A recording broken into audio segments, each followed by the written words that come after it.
Yo, what's going on, guys? This is your boy Kryptonia saying here, bringing you guys a review for One Piece chapter 926. And I gotta say, I guess I gotta go ahead and say this right now. This was actually a pretty fun chapter. Like, this is one of those chapters where, as you guys know, when it comes to reading the chapters where you see a bunch of character interaction and everything, these are the chapters that really just hit me the most when it comes to One Piece. Now, I can kind of understand it if you're somebody who reads the manga weekly and you get on a break and then you come back and you see something like this. I kind of understand why you might be a little bit annoyed, but for me, those small moments where Luffy and Kid are kind of going back and forth and they're like, no, my stack's bigger than yours, and you see both of them carrying these huge stones and they're trying to get as many dumplings as possible and they're just stuffing their face, and you just see the little small moments like that. And I was grinning from tooth to tooth at this point, or corner to corner, cheek to cheek, whatever the expression is, because seeing Luffy in those idiot moments like that, those are some of the most joyful moments in One Piece for me. You know, as you guys know, when I first started reading One Piece,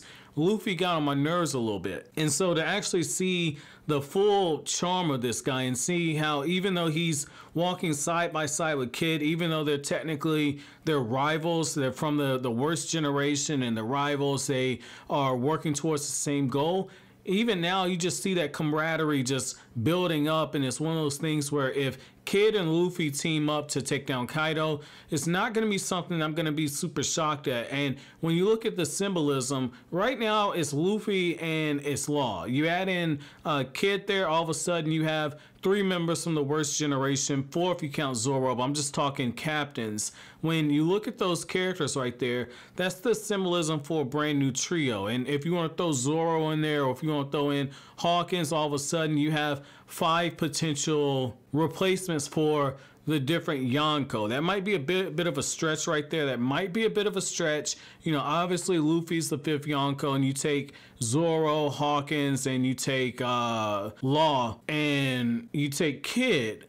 That's where you get your other 4 Yonko, and that's a bit of a stretch because none of those characters has displayed enough yet to be considered in the same class that Luffy's in. But I could kind of see if Oda goes that route, how that might be something that is of interest. Now, to back up though, this is another one of those chapters where just seeing the tall tales of Usopp and seeing how Sanji's turned into this super simp, I love every second of it. I loved every second of seeing Nami when she's spying on that dude that's got the weapons port and everything, and she's got that kunoichi there. I thought that was absolutely hilarious. So for me, I thought it was pretty cool how they get all these tall tales and stories of how all these ghosts are showing up with scythes, and you see the artwork and everything. It's like, oh shit, okay, Usopp is the one behind this one. Anytime you hear tall tales, and it just keeps going even more and more outlandish, like with the boy who strikes the 3rd hour of the bull and he steals from the rich and gives to the poor. It's just like, wait a second, that's all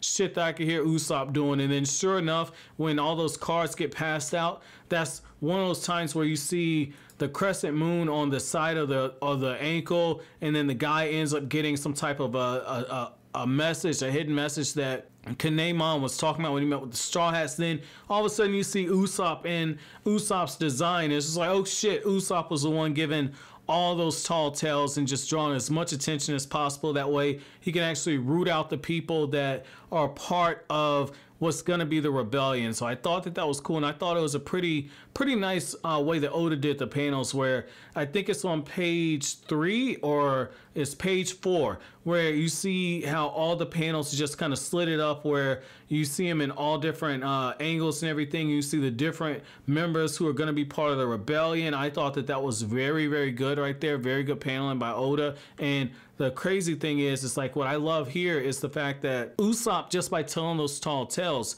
has boosted the morale. And by handing out those hidden messages that Kinemon was talking about, it just shows you that Kinemon is one hell of a strategist to have put something like this together and to have made as many calculated decisions to put the Straw Hats in their best possible position to maximize their efficiency. I thought that was cool. Now, I also like how, you know, you get this moment when you find out like, oh, okay, well, nobody who is not part of Orochi's forces can have a katana. Then you see then you see Usopp. Usopp has the katana like he's Zoro, and Usopp's like, hey, if you got no time to spare, then step right up and see my wares. You see Usopp just spinning these tall tales and just doing everything he can do for attention and excitement. And again, I like that aspect of it. Again, these chapters where it's a lot of character interaction, I absolutely love it. It almost takes over for the plot for me, because again, like, just to see these characters have grown as much as they've done, it truly is the most enjoyable thing about One Piece. Now, I like how you also get the moment where when they start going over the weapons ports and everything, you know, I like how Nami is with that shinobi or that kunoichi who is going to be training her, and you see how Nami is just, you know, bending over and looking through the cracks, which, as a side note, Oda just going full forward with the fan service, man. Got Nami's tits all out the place. But, you know, I like how, you know, Nami is, you know, she's going through her training, and all of a sudden Nami gets caught, and in typical Nami fashion, she gets the fuck out of there. And, you know, again, you see Oda with the fan service, boobs all in your face. You see all kinds of leg all over the place. Nami looking like a motherfucking snack in that shit. But I like how, you know, as you see the blades just kind of shooting up and up and up and up and up, you know, you get one of those times where, you know, Nami's the one who's saying, like, don't be so loud, Shinobu. And all of a sudden, Shinobu's just, you know, shouting loud as hell. And then again, I think that, you know, you also see another fan service moment. If I'm not mistaken, Oda slipped in a panty shot of Nami there. It's a faraway shot. If that had been Hiro Mashima would have showed you the full panties and all types of shit. Perverted sons of bitch.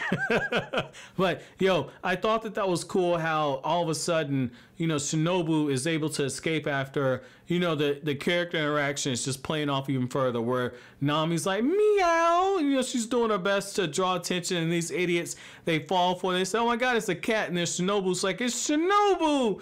And they're like, oh shit, it's an intruder and it's a cat. And you're thinking, what the fuck? How the hell is this lady a ninja? And all of a sudden you find out, like, oh shit, you know, she's got like the thing that lets the kite thingy lets them fly up in the air. And, you know, you see a really good panel where you see part of Nami's leg kind of breaking through the panels right there, and you see how she's kind of hiding or clinging onto Shinobu, and you just get all this information here where they're like, hey, well, we got the information that we need, so that's cool. We can steal their weapons. So I'm like, okay, this is the real reason why Nami's here. It isn't necessarily for her to learn to be a ninja, but it's also because Nami's a cat burglar. Nami will rob these motherfuckers blind. So now this is making sense. I like this aspect of it here. And I like how you see this moment where Nami just gets super pissed, where she's like, Sanji's supposed to be recruiting. I like that little moment right there. Like, Oda just kind of casually teased that in there. I thought that was pretty damn cool. Now, when it comes to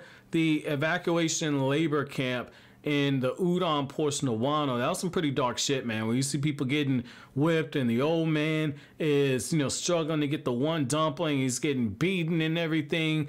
I thought that was one of those times where I was like, oh shit, this is dark. And when I saw Luffy and Kid carrying those huge ass blocks or boulders, I'm thinking, damn, Luffy's about to one-shot somebody over what they're doing to this old man. That's not the case. Luffy's like, look, I'm about to eat and I'm about to get better. I'm about to kick everybody's ass. And that's one of those times where they're like, how the fuck are they this strong?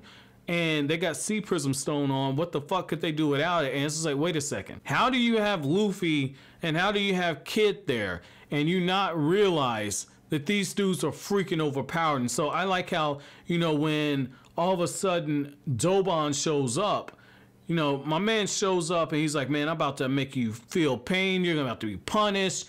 Luffy and Kid just one-shot this dude.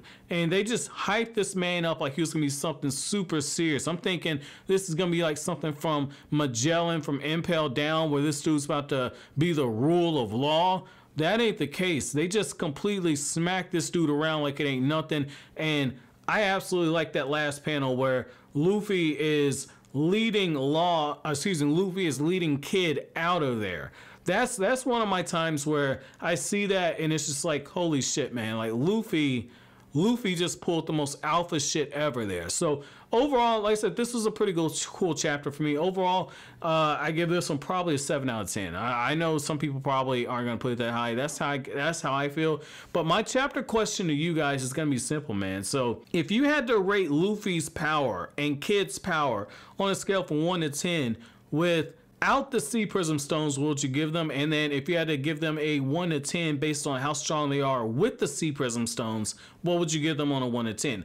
Let me know down in the comment section below. But as always, guys, if you like anything I had to say, don't forget to comment, rate, subscribe, and share. Thank you so much for watching all the way to the end. Have an awesome day, guys.